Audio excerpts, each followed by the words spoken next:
Hello అండి, good morning. అయితే ఈ రోజు నేను ఒకరి గురించి చెప్దాం అనుకుంటున్నా. స్పెషల్ గా తన కోసమే ఈ వీడియో. లాస్ట్ టైం ఒకసారి కూడా చెప్పిన రేకో బోకో అనేసి. నిజంగా కూడా అసలు ఏం మే రేఖ, ఎందుకు మే నీకు నా మీద అంతగానో? నువ్వేమన్నా నా సమితి వేయింది?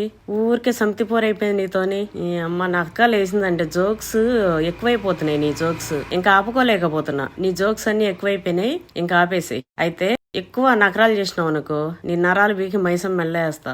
నాకు నీ మాటలతోని నీ ఇదితోని నవ్వాలో లేకపోతే ఏం చేయాలో కూడా అర్థమైతలే. ఎందుకు ఎందుకు నీకేం పని లేదా? ఏం పని బాట లేదా? ఏం బాధ్యతలు లేవా? నీ జోక్స్ ఎక్కువైనాయి గానీ ఆపేమే. ఇంకా లేదనుకో రాయలసీమ రాయలసీమ అని ఏదో అంటున్నావు, తెలంగాణ లోకల్ అంటున్నావు. అయితే ఏంది మా ఏంది అసలు ఏంది నీ కథ? జోక్స్ ఎక్కువైపోయినాయి, జోక్ గా చెప్పేసిన వదిలేసేయి. లేదంటే తొక్కి నారదీస్తా. ఏమనుకుంటున్నావు? జోక్స్ మనతో ఆల్ టైమ్స్ కుదరదు, ఓకేనా? ఒళ్ళు పళ్ళు దగ్గర పెట్టుకో. ఈ వీడియో నీకే డెడికేట్ చేస్తున్నా.